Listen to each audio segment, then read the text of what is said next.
So it's normally the case that we say that little prayer and we expect some inspiration from Krishna. I'm just trying to figure out what do you say about a text like that? Well, I mean, the point being made is quite simple. There are two types of incarnations, Prakash and Vilas. What's the difference, do you think?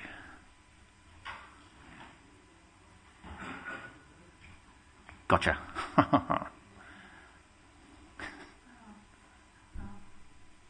Do you know? Let me explain again then in Irish. I'll do it in Irish. might work better. So there are two. We could say that this is a technicality, and we could live a long and a fruitful life without knowing this.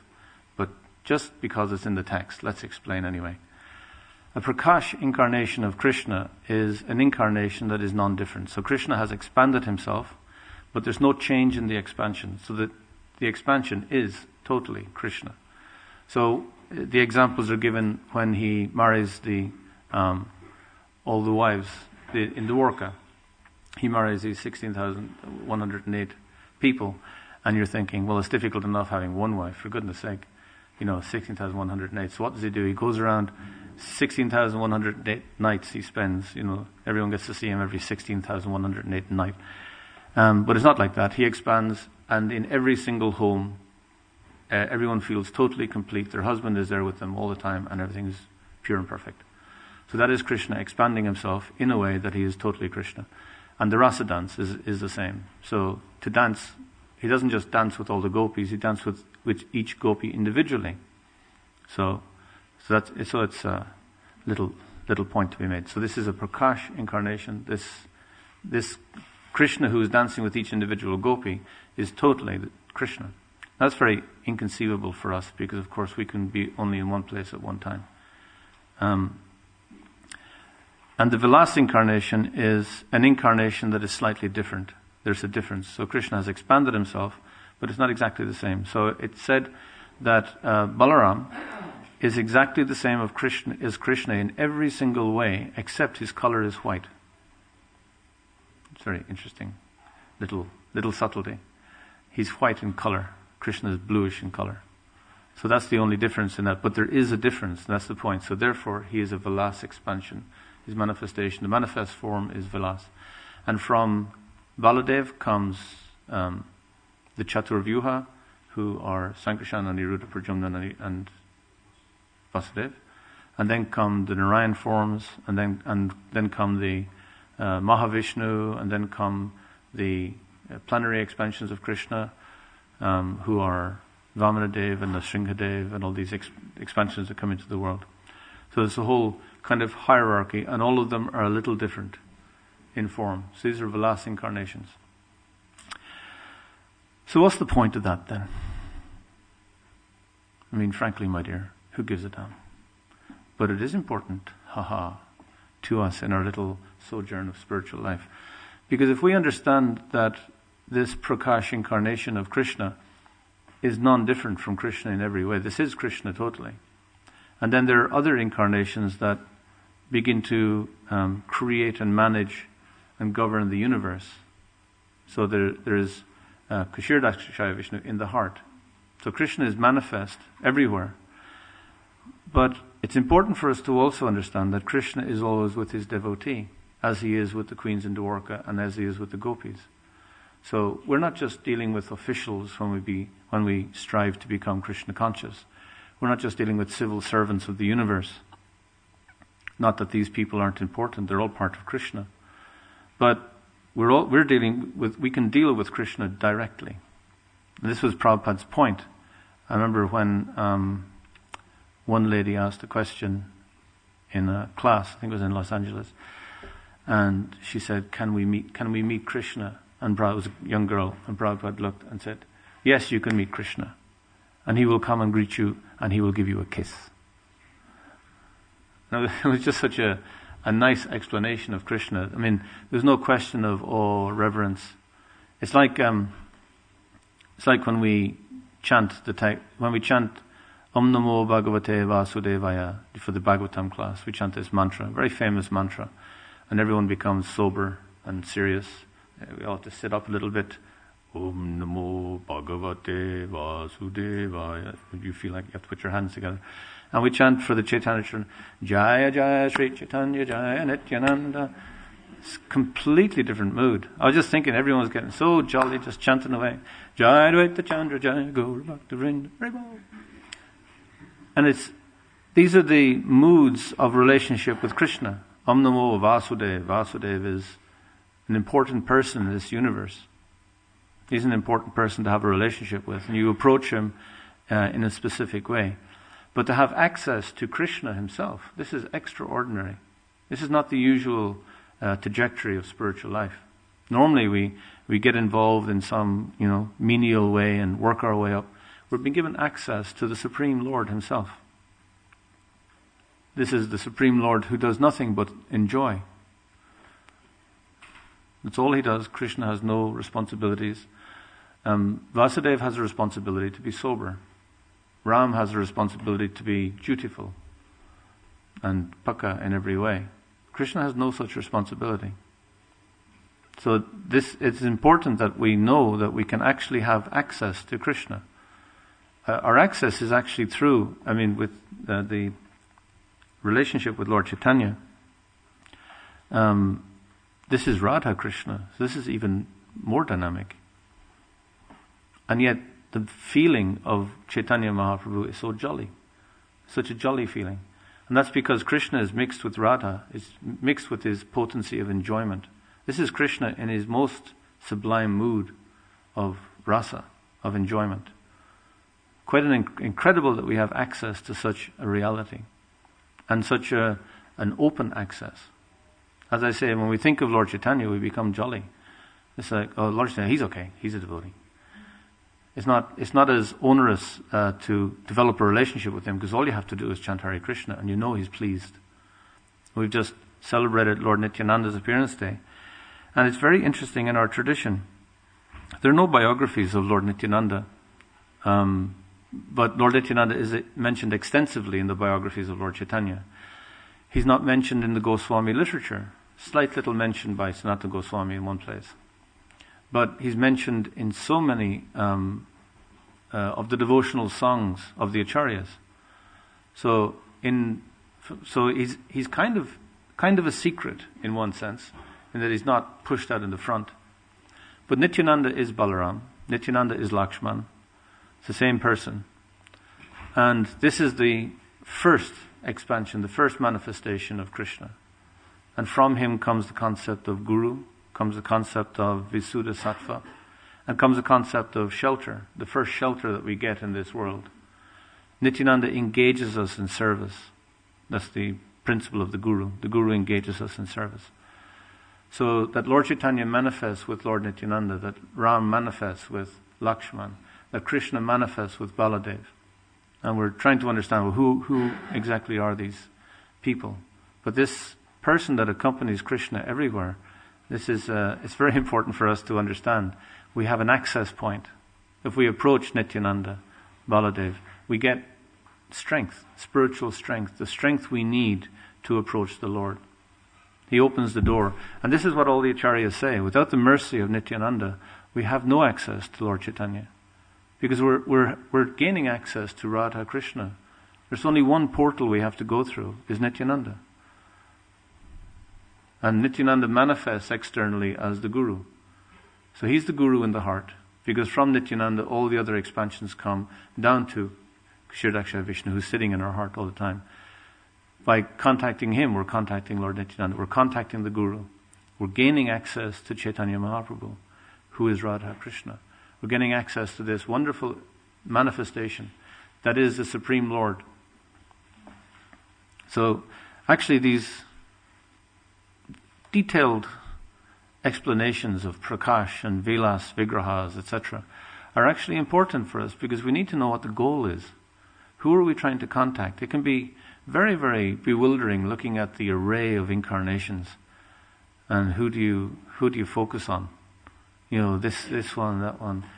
And you're approaching one like this and one like this, with your arms up in the air, dancing. So which one is God? What's the real mood? The real mood for our tradition is the worship of Radha Krishna. It's a jolly mood. It's a very happy mood. There's a lot of fun involved. And it's based on Sangha of devotees. That's most important to us. In some of the other traditions, it's rules and regulations. It's in the Madhva Sampradaya, it's the Varnashram system. So everyone's got a point that they're focusing on. And these are important points. We're not to be neglected. But we have a very specific point. And the point is not about social organization in terms of Varnashram and Vedic blah blah. It's about Krishna consciousness, a consciousness of Krishna. That this person, I need to have a relationship with this person. That's the essence of what we're trying to do. So to know that we can have a relationship with Krishna personally is very important. This Prakash Vigraha, this concept of Prakash Vigraha is very important for us. We can relate to the Supreme Lord personally. So when Prabhupada says that little story that we can go back to Godhead and Krishna, he will give you a kiss. So this young girl is there wondering how she's going to get a kiss in life, like we all do. And Prabhupada deals with her desire directly. Krishna will kiss you. You'll be very happy. It's very important for us to know. Otherwise we can become very po-faced. And we can approach Krishna as if it's some po-faced kind of, thing that we have to do as a yajna. And it's not. Our approach to Krishna has to be done with love to be effective. We have to approach Krishna with our heart, not our head, not our mechanical, dutiful body. It's important, as Prabhupada said, without good character you can't follow principles. So we don't disparage Dharma, but we're aiming very high. We're going way beyond Dharma. How dharmic is Krishna? He doesn't follow any Dharma. He's a rascal, by definition. And he's just about to manifest himself. Jai, the rascal. Shri Radha Gokulananda ki, Sitaram Lakshmana Hanuman ki.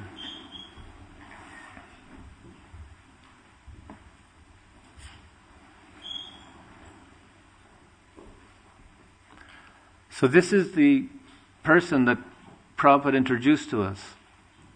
And this is the person that Prabhupada is explaining. This is who you have to have a relationship with. And to have a relationship, we have to bring our whole self to it. We all know that to have in a relationship, as a relationship develops, trust develops. When trust develops, it means that you've given something. You've opened yourself up a little bit. Otherwise, trust can't develop.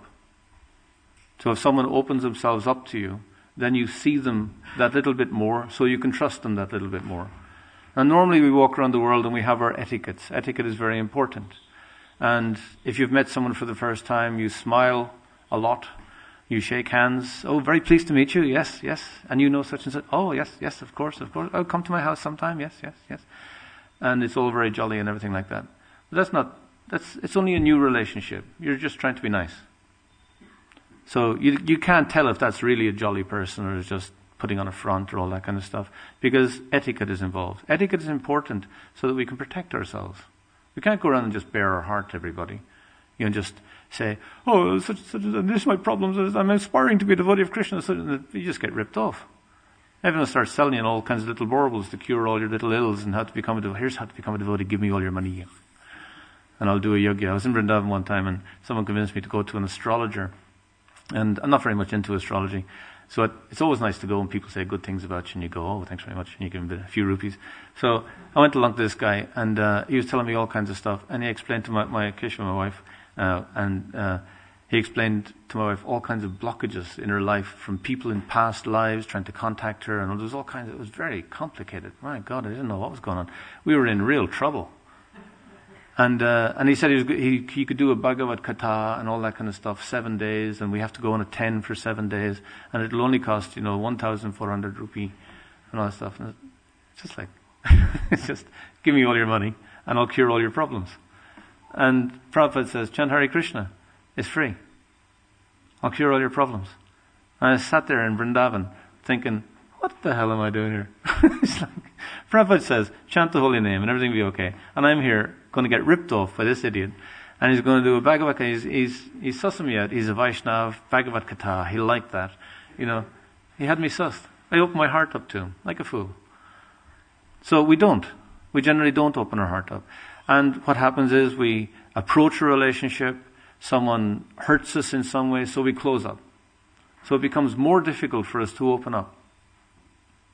And we could end up life as an embittered individual, having had no real relationship, having had no real trust in our life, and just bitter and closed and and we have a parrot or a little dog, and we give all our love to the dog because the dog doesn't leave us. The dog is loyal. Dogs are loyal. They're very good, actually. If you're having problems, get a dog. If you can't develop a relationship with anyone else, just buy a dog. And if it doesn't work out with a dog, that's it. You're finished. So a devotee has an open heart, and we take the risk of relationship. We give a little bit. We give everyone a chance. When you go out to preach, you're giving a little bit of yourself. We can only preach effectively by giving our heart, by sharing something of bhakti, something of our relationship with Krishna. Without mentioning that relationship, without opening ourselves up, that it's not just philosophy, it's not just book knowledge. This is my personal experience. Now, the person could just laugh at you. You just ridicule. So we open up just a little bit, and we test the water.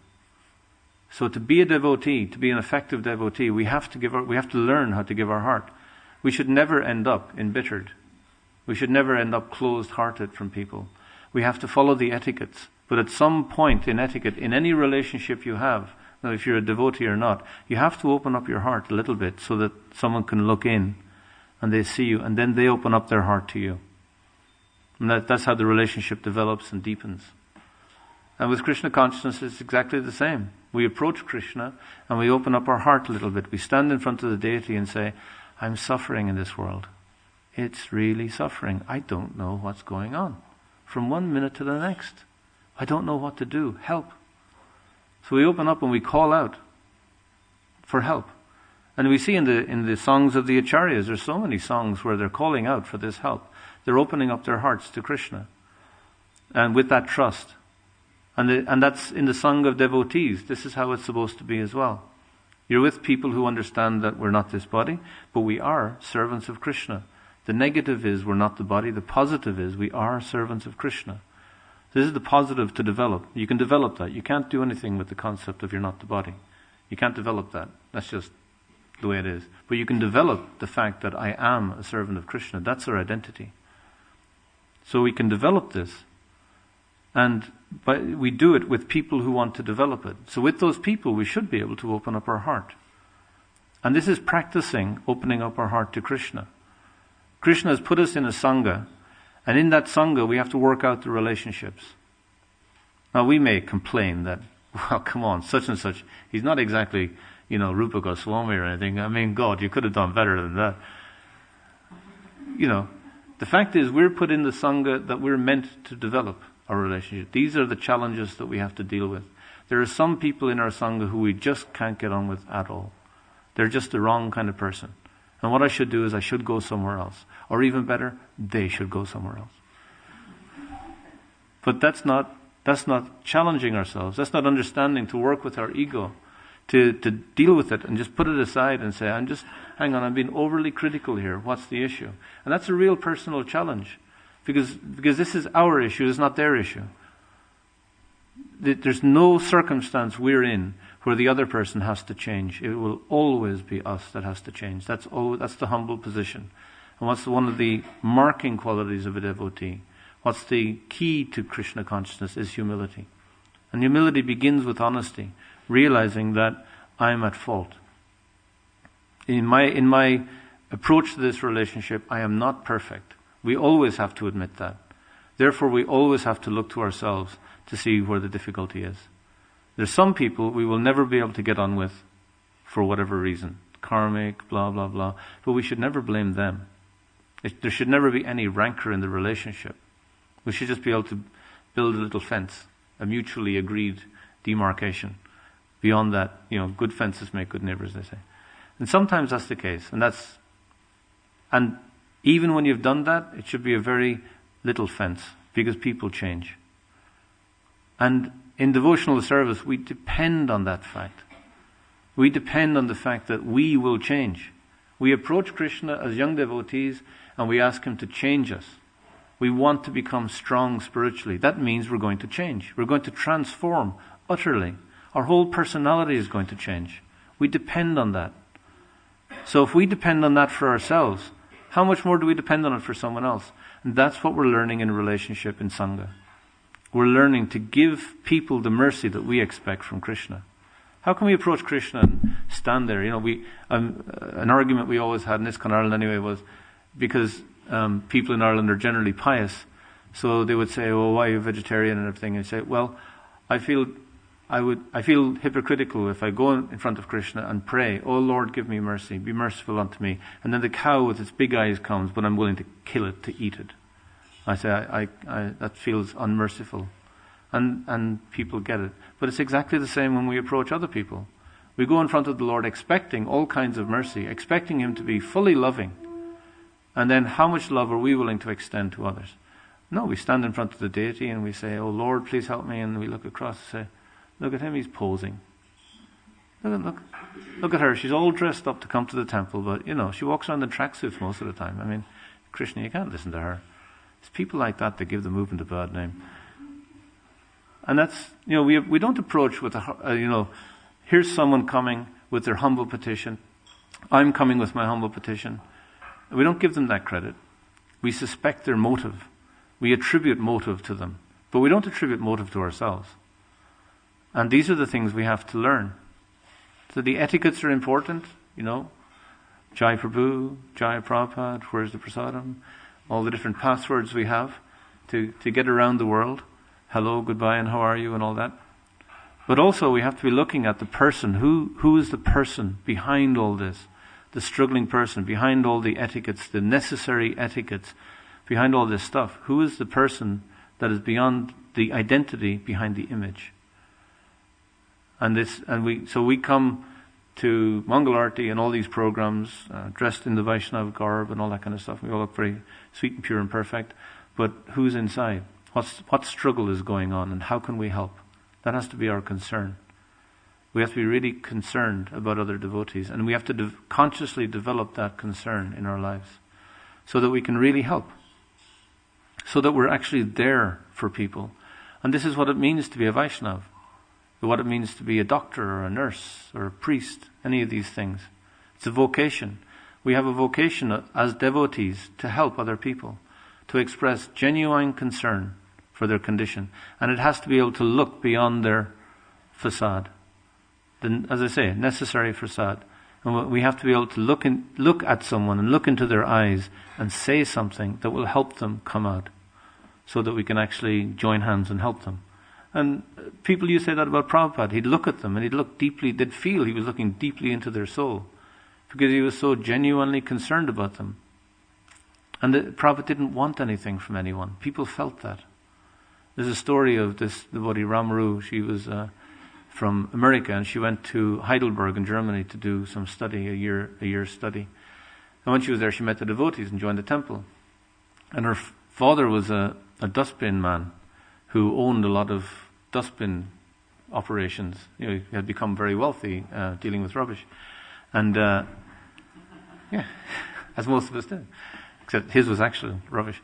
And he flew over to Germany. He was a really big guy, working class kind of a chap. And he found the temple, stormed into the temple. He was very annoyed. And he wanted his daughter, and he wanted her now. Because he had paid good money for her to go to university. And here she goes off with this, harry, clappy, happy guys. Come on, get real. So he came to the temple, and it just so happened that Prabhupada was visiting the temple in Frankfurt. So he storms into the temple and he says, "Who's in charge?" And some devotee says, "Srila Prabhupada's in charge." It's simple days, And he said, "Where is he then? Where is he? I want to see him." "Oh, you can't see him." And then he looked towards Prabhupada's room, so he just stormed past him, barged into Prabhupada's room, and there's some devotees in Prabhupada's room. And he says, "I want to see who's in charge." And Prabhupada said, "Take off your shoes." And he just took off his shoes, and everyone left the room. And then he went in. Prabhupada asked everyone to leave the room. And he sat with them for an hour. And Prabhupada just spoke with them. We don't have a record of the conversation because they were alone. And he came out of the room and he said to this, Hansa Duda was standing there, he was in charge. And he said, if all the rest of you were like him, you wouldn't have any problems. And he allowed his daughter to stay. And there's so many instances of that. No one met Prabhupada and felt bad about the meeting. No one felt they'd met an evil person or a manipulative guru or some such thing.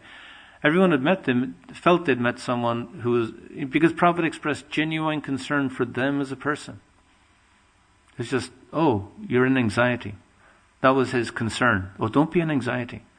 So he wanted to help him. And he felt this. Because Prabhupada didn't want anything from him. He didn't want his money.